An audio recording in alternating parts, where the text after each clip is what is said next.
Welcome dear rockers, कैसे हो आप सभी। तो आज हम लेकर आ चुके हैं आपके लिए 2021 की वर्ड्स एंड सेट कैंपसी की स्टोरी। तो कहानी की शुरुआत में हमें कार को देखते हैं जो कि जंगल वाले रास्ते से जा रही होती है। अचानक वो रोड साइड में खड़ी हो जाती है दोस्तों। अब ड्राइवर को तेज खांसी आती है तो वो गाड़ी रोककर खांसते खांसते जंगल की ओर भागता है और हम नोटिस करते हैं कि ड्राइवर की आंखों से खून के आंसू गिर रहे हैं। इतना ही नहीं, उसने गाड़ी में अपना मास्क उतार के रखा हुआ है। उस मास्क पे भी बहुत सारा खून लगा हुआ है। इसके बाद सीन यहाँ से शिफ्ट होता है और हम वेनेसा नाम की लड़की को कार के रेडियो में न्यूज चलाते हुए देखते हैं कि इन्फ्लुएंजा की न्यू टाइप की वायरस बहुत ही तेजी से फैल रही है। इसकी चपेट में दुनिया भर के हर देश आ रहे हैं। ये ज्यादातर घनी आबादी में फैल रहा है, इसलिए सरकार ने सभी से अपील की है कि जितना हो सके अपने घर में रहे और अगर बाहर जाने की नौबत पड़ भी रही है तो बिना फुल पीपी किट के बाहर ना आए। ये सब सुनने के बाद भी वेनेसा लगाती है फोन ला टॉक नाम के एक रिजॉर्ट में। वो बताती है कि मुझे प्रॉपर्टी देखना है, पर सामने से कॉल जूलियन नाम का एक लड़का उठाता है जो कि दूसरे ही लैंग्वेज में कहता है कि हमने सीजन के लिए अपना रिजॉर्ट अब बंद कर दिया है। और फिर वो दोस्तों मुंह से बीप की आवाज निकालकर फोन कट कर देता है। दरअसल वो ऐसा दिखाना चाह रहा था कि कॉल किसी ने उठाया ही नहीं बल्कि रिकॉर्डेड वॉइस उसको सुनाई दी है। इसके बाद जूलियन के पास क्ले नाम का एक आदमी आता है जो कि उसके अंकल स्टैन का दोस्त है और इस रिजॉर्ट का को ओनर भी।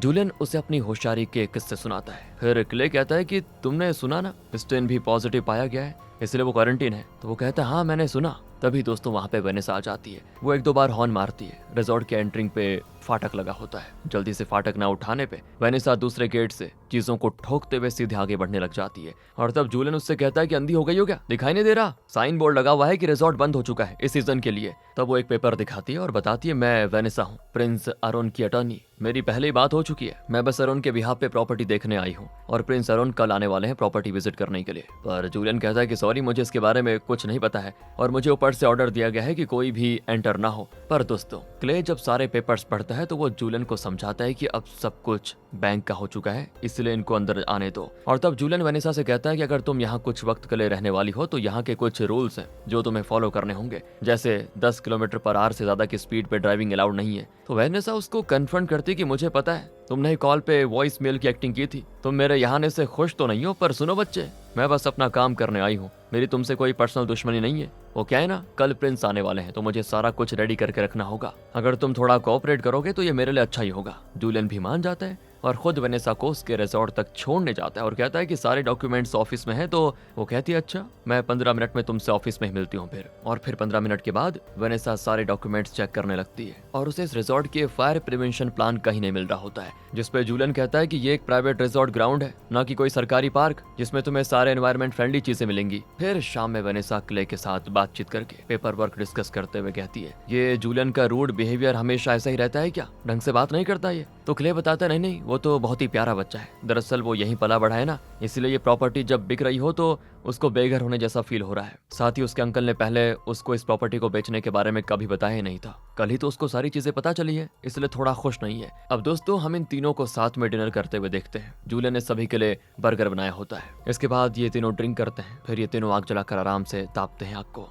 वेनेसा को तो अभी भी ठंड लग रही होती है, इसलिए क्ले जूलियन से कहता है कि रूम से वेनेसा को ब्लैंकेट ला कर दे दो। तब तक में दोस्तों वेनेसा और क्ले आपस में बातें करते हैं और इनकी बातों से हमें पता चल जाता है कि क्ले एक टीचर रह चुका है दोस्तों, जो बच्चों को पॉलिटिकल साइंस और इंडिजिनस स्टडीज पढ़ाता था। फिलहाल वो एक बुक लिख रहा है, तो वेनेसा उसे कोई इंडिजिनस स्टोरी सुनाने को कहती है। तो क्ले बताता है कि कुछ सालों पहले मैं अफ्रीका गया हुआ था, वहाँ जंगल में हमने कैंपिंग की थी। मेरे साथ और भी बहुत सारे लोग थे जो कि शराब वगैरह पीकर गेम्स खेल रहे थे, मगर मैं उस रात कुछ ज्यादा ही थक गया था, इसलिए मैं अपने कैंप में जाकर सो गया। जब मैं अगले दिन उठा तो वहाँ पे कोई नहीं था। पुलिस ने जंगल में उनको काफी ढूंढा तो उन्हें मिले तो सिर्फ हड्डी, कुछ खून से लिपटे हुए मांस के टुकड़े। तुम्हें पता है वेनेसा ये किसका काम था? तो वो कहती है जरूर किसी जानवर का होगा। क्ले कहता है कि नहीं, लोकल लोगों से बात करने पे मुझे पता चला कि ये काम एक ऐसे क्रिएचर का था जो कि आधा इंसान था और आधा शैतान। अब ये स्टोरी सुनकर दोस्तों वेनेसा काफी डर जाती है। अब क्ले को भी नींद आ रही होती है तो वो सोने चला जाता है, लेकिन वेनेसा अकेले ही अपने रूम की ओर जाने लगती है। पर क्ले की स्टोरी सुनकर वेनेसा को जंगल से डर लग रहा होता है और तभी वहाँ पे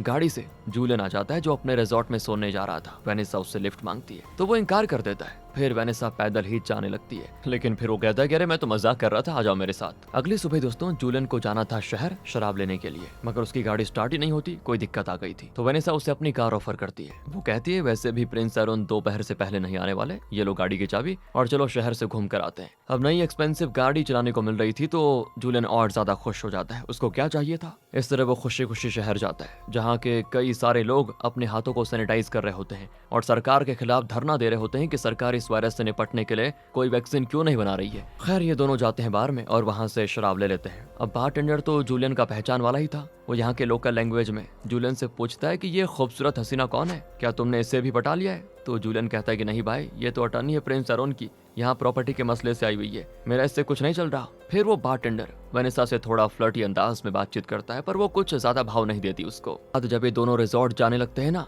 तो जूलियन की नजर पड़ती है उसी कार पे दोस्तों, जिसे हमने मूवी की शुरुआत में देखा था। और जूलियन को ये कार जानी पहचानी सी लगती है, इसीलिए वो वेनेसा से कहकर अपनी गाड़ी रुकवाता है। इसके बाद वो नीचे उतरकर उस कार को देखता है और पहचान जाता है कि ये तो मारियो की कार है। अंदर सीट वगैरह पे खून लगा होता है, तो जूलियन तुरंत 911 पे कॉल करके सारी बातें बता देता है। पुलिस ऑफिसर जो थे दोस्तों वो खुद खांस रहा होता है, यानी शायद वो भी इन्फेक्टेड था। वो जूलियन को पहचानता था, इसीलिए कहता है कि मैं अभी किसी काम में बिजी हूँ, शाम तक तुम्हारे रिजॉर्ट में आकर तुमसे मिलता हूँ, वहीं पे सारी बातें डिस्कस करेंगे। इसके बाद वेनेसा और जूलियन वापस रिजॉर्ट में आते हैं, जहाँ वेनेसा उसको बताती है मैं शायद तुम्हें बताना भूल गई थी, पर प्रिंस एरोन सिर्फ क्लाइंट नहीं है मेरे, वो उससे बढ़कर है। तभी उसे हेलीकॉप्टर की आवाज आती है और वो कहती है लगता है वो आ गए। हेलीकॉप्टर से एंट्री लेते देख दोस्तों जूलियन तो हैरान। एरोन आते ही वेनेसा को किस करता है और फिर हम देखते हैं कि एरोन यहाँ पे अकेला नहीं आया, बल्कि वो अपने फ्रेंड्स को भी साथ लेकर आया है। उसके फ्रेंड्स में मैक्स, नेट और एंडी होते हैं। एंडी थोड़ी ड्रामा क्वीन टाइप की लड़की होती है, खूब ड्रामा करती है कि ये लोग तो मुझे कहाँ लेकर आगे बताओ, यहाँ तो कुछ भी नहीं है। साथ ही वेनेसा उसको जाने देती है, पलटकर कुछ कहती नहीं, कुछ भी नहीं। अब एरोन को बड़ी भूख लगी होती है, तो वो जूलियन से खाने के इंतजाम करने को कह देता है, जिसपे जूलियन साफ साफ कह देता है कि मैं कोई शेफ नहीं हूँ, ज्यादा जानकारी के लिए जाकर क्ले से मिले। तो मैक्स और एरोन जाते हैं क्ले से मिलने के लिए। क्ले अभी भी अपनी बुक पे काम कर रहा होता है। तब वो एरोन को बताता है कि देखो तुम्हारे डैड को अच्छे से जानता हूँ मैं, वो अक्सर यहाँ समर में आया करते थे, उन्हें जगह काफी पसंद थी, मुझे पता है कि इसीलिए तुमने ये प्रॉपर्टी खरीदनी चाहिए। देखो मेरी बात, 20 साल पहले मैंने और स्टेन ने मिलकर ये प्रॉपर्टी खरीदी थी, तब से हमने इसका अपने बच्चे की तरह ख्याल रखा है। मैं ये प्रॉपर्टी स्टेन के कहने पे बेच रहा हूँ, पर मैं तुमसे ये वादा लेना चाहता हूँ कि तुम आगे भी इस प्रॉपर्टी का ऐसे ही ख्याल रखोगे। अब क्ले का भाषण सुनकर एरोन का दिमाग हिल जाता है। वो कहता है कि कहाँ है वो स्टेन, मुझे उसी से बात करनी है। तब क्ले बताता है कि वो तो इन्फेक्टेड हो गया है, इसलिए अभी वो नहीं आने वाला, तुम लोगों का ख्याल मैं ही रखने वाला हूँ। और जहाँ तक बात रही शेफ की, तो ये कोई 5 स्टार होटल नहीं है, बल्कि यहाँ लोग कैंपिंग के लिए आते हैं, तो वो अपना खाना खुद ही पकाते हैं। तो एरोन वापस मैक्स के साथ वहाँ से चला जाता है। शाम तक दोस्तों रेडियो पे कर्फ्यू की घोषणा होती है और फिर हम एरोन और मैक्स को आपस में बात करते हुए देखते हैं कि अरे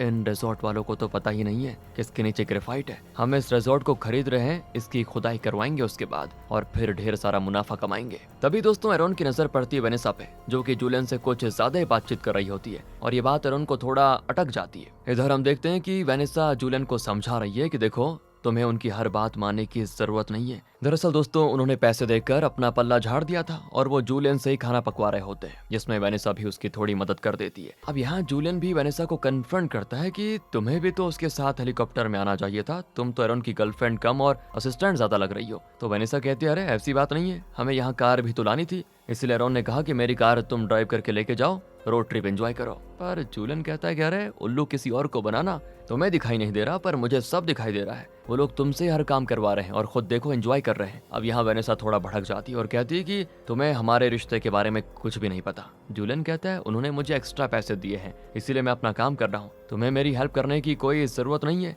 अब दोस्तों रात तक जूलियन सारा कुकिंग करके उनको दे देता है और खुद चला जाता है अपनी गाड़ी को ठीक करने के लिए। इधर ये लोग मस्त खाते पीते हैं और खूब सारी गपशप लड़ाते हैं, पर इनके साथ वेनेसा को उतना मजा नहीं आ रहा होता है। वो एरोन के साथ थोड़ा टाइम स्पेंड करना चाहती है। तो एंडी कहती तुम इतना जेलस क्यों हो रही हो, एरोन मेरे भाई जैसा ही है। वो अलग बात है कि एक बार हमने मेकआउट किया था। तो एरोन क्लियर करता है कि अरे उस समय मैं 16 साल का था, ये भी। और दोस्तों एंडी अजीब तरह से बात कर रही होती है। वो आगे बताती कि पता है वो सब हमने अपने पेरेंट्स को गुस्सा दिलाने के लिए किया था, पर जब उनको पता चला तो वो तो उल्टा खुश हो गए कि अगर हम दोनों शादी कर लेते हैं तो उनकी दोस्ती रिश्तेदारी में बदल जाएगी। इसके बाद ये लोग शराब के नशे में खूब हल्लाबाजी करते हैं, जो कि जूलियन को पसंद नहीं आता। ऊपर से दोस्तों वो नेट के पास गन देख लेता है, तो साफ साफ कहता है कि यहाँ गन्स अलाउड नहीं है। तब एरोन कहता है कि फिकर नॉट, हमारे पास कई सारे पैसे हैं, फिर भी जूलियन नहीं मानता। ऊपर से नेट गन यहाँ वहाँ गन पॉइंट कर रहा होता है, इसलिए वेनेसा उससे झगड़कर गन छीन लेती है। पर इस हाथापाई में नेट के हाथों से वेनेसा के गले की नेकलेस कहीं खो जाती है और वेनेसा परेशान कि कहाँ गया वो कहती है वो नेकलेस मेरी मॉम का दिया हुआ था। पर ये जानने के बाद भी एरॉन कहता है कि कोई नहीं, मैं तुम्हें दूसरा नेकलेस दिलवा दूंगा।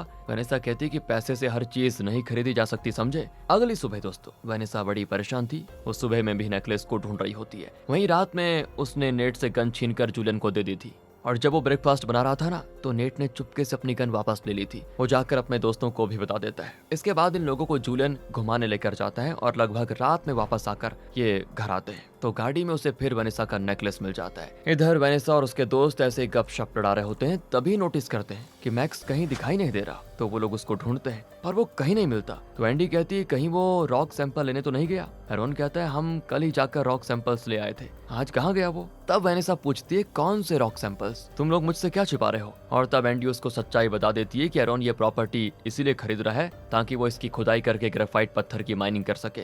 वेनेसा को बड़ा गुस्सा आ जाता है कि तुम लोगों ने मुझसे ये बात छुपाई। दूसरी, स्टेन ने तुम्हें इस प्रॉपर्टी की जो सौदेबाजी की है उसमें एक कंडीशन है कि तुम इस जगह की हिफाजत करके रखोगे, कोई बदलाव नहीं करोगे इसमें, मगर तुम तो कुछ और ही सोच रहे हो। एरॉन कहता है कि वो सब छोड़ो, अभी हमको मैक्स को ढूंढना है, वो ज्यादा जरूरी है। तो वेनेसा कॉल करके जूलियन को भी बुला लेती है और फिर ये सारे मिलकर मैक्स को ढूंढने निकल जाते हैं। और दोस्तों इन्हें मैक्स का कपड़ा मिलता है जिसपे खून लगा होता है, इसीलिए ये लोग फिर उसी डायरेक्शन में आगे बढ़ते हैं जहाँ इन्हें फिर ब्लैक मैजिक से रिलेटेड चीजें दिखती है, जानवर की हड्डी, कैंडल्स, खून वगैरह। तभी जूलियन की नजर पड़ती किसी चीज पे जो हैंग हो रही होती है। इनको लगता है कि वो मैक्स ही होगा तो ये उसके पीछे जाते हैं, पर उस आदमी ने दोस्तों कुछ तो मास्क वगैरह पहन के रखा होता है जिसमें उसकी आंखें लाइट करती हैं। और ये देखकर एरॉन को लगता है कि जरूर यही वो ब्लैक मैजिक करने वाला होगा। वो उसे पकड़ने के लिए नेट की गन से शूट करता है और फिर जब ये लोग मास्क हटाते हैं तो देखते हैं कि ये तो मैक्स ही है जिसके मुंह पे टेप लगा हुआ था और अब एरॉन की वजह से पैर में गोली भी लग चुकी है उसके। ये लोग मैक्स को जंगल से वापस रिजॉर्ट में लेकर आ जाते हैं जहाँ वो बताता है कि देखो किसी ने पीछे से मुझ पे हमला किया था। अब नेट को लगता है कि जरूर किले का काम होगा ये, मगर जूलियन तो मानने से इनकार कर देता है कि हो ही नहीं सकता, किले कभी ऐसा काम नहीं करेगा। फिलहाल इंपॉर्टेंट तो ये है मैक्स को हॉस्पिटल लेके जाना ताकि उसके पैर से गोली निकाली जा सके। एरॉन, वेनेसा और जूलियन मैक्स को लेकर हॉस्पिटल जाते हैं। वहीं नेट एंडी यहीं पे रुकने का फैसला करते हैं। नेट कहता है कि चलो हम जाकर किले से सच्चाई का पता लगाते हैं। तो नेट बंदूक की नोक पे किले से सच्चाई कबूल करने को कहता है, मगर बदले में किले ये क्या राइफल निकाल लेता है। इनकी आपस में चली रही होती है तो मैं कि वहाँ पे पूरी तरह से इन्फेक्टेड मारियो आ जाता है दोस्तों। दूसरी ओर यहाँ रास्ते में वेनेसा और जूलियन नोटिस करते हैं कि मारियो की कार अभी भी उसी जगह पे खड़ी हुई है। कोई पुलिस वाला ना तो जूलियन का बयान लेने के लिए आया और ना ही यहाँ की तलाशी लेने। फिर जैसे ये लोग शहर में एंटर करने वाले होते हैं, एक मिलिट्री पर्सन इनको रोक लेता है। वो कहता है कि तुम लोग शहर में अभी नहीं जा सकते, कर्फ्यू लगा हुआ है। और तब ये लोग दिखाते हैं कि देखो मैक्स के पैर में गोली लगी हुई है, हॉस्पिटल जाना जरूरी है हमारा, मगर फिर भी वो अलाउ नहीं करता। वो कहता है कि तुम लोग जहाँ से आए हो वहीं वापस चले जाओ और कल सुबह ही घर से बाहर निकलना, कल मिलिट्री के हेलीकॉप्टर आ जाएंगे, तुम लोगों को सिक्योर जगह लेकर जाएंगे। इतना कहते ही उस मिलिट्री पे कुछ इन्फेक्टेड लोग हमला कर देते हैं दोस्तों, जिसको देखकर ये लोग काफी डर जाते हैं और तुरंत ही गाड़ी घुमा लेते हैं।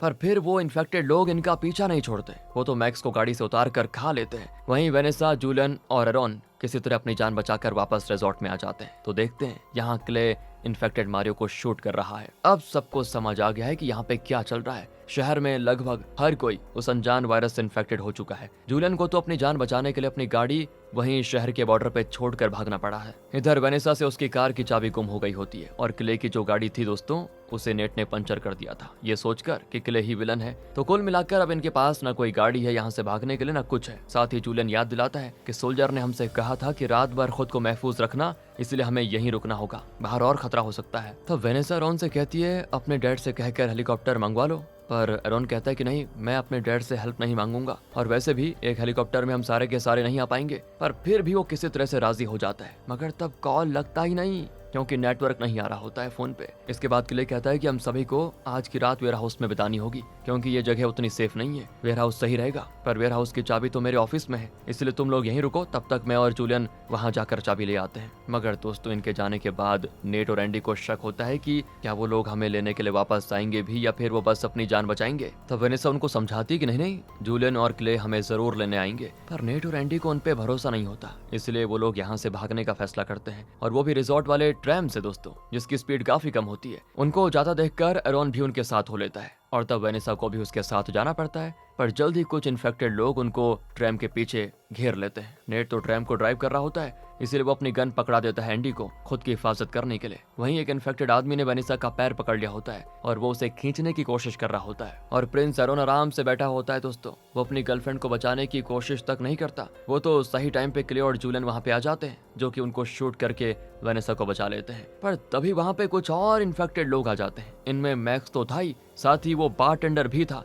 जो कि कल खांसते हुए वेनिसा से फ्लर्ट कर रहा था। अब वो भी इन्फेक्टेड हो चुका है और इन पे अटैक करने आ रहा होता है। पर ये बात अभी तक एंडी के छोटे से दिमाग में घुसी नहीं कि ये लोग इन्फेक्टेड हैं। वो मैक्स से मिलने चले जाती है और बस मैक्स उसको दबोच लेता है जिससे एंडी की हालत हो जाती खराब। वो तो जूलियन और क्ले मिलकर किसी तरह फिर एंडी को बचा लेते हैं और थोड़ी देर के लिए ही ये लोग गराज में छुप जाते हैं। पर वो जगह भी सेफ नहीं होती दोस्तों, इसीलिए ये लोग फिर फाइनली दौड़ते भागते हैं और किसी तरह वेयर हाउस में चले जाते हैं। लेकिन जूलियन बाहर ही रह जाता है। ये लोग सही सलामत वेयर हाउस में जा ले, इसलिए जूलियन खुद को बलि का बकरा बना लेता है। वो बाहर इन्फेक्टेड लोगों को डिस्ट्रैक्ट कर रहा होता है, लेकिन अंदर वेनिसा को जूलियन की बड़ी चिंता होती है। वो क्ले से कहती है कि जूलियन को लेने के लिए कुछ करो ना। तो क्ले कहता है कि अब तो मेरी राइफल की गोली भी खत्म हो चुकी है, जूलियन वापस आ जाएगा, तुम फिक्र मत करो। वेनिसा कहती है अगर उसे कुछ हो जाएगा तो मैं खुद को माफ नहीं कर पाऊंगी। और तभी ये लोग नोटिस करते हैं कि एंडी को खून की वॉमिटिंग हो रही है, यानी उसे मैक्स ने कहीं तो बाइट कर लिया था और अब धीरे धीरे वो भी कन्वर्ट होना शुरू हो जाती है। और जैसे वो पूरी तरह से कन्वर्ट होती है ना तो सीधे इन पे हमला कर देती है। तब क्ले और एरोन मिलकर रस्सी से उसके हाथ पैर बांध देते हैं। इसी वक्त तक दोस्तों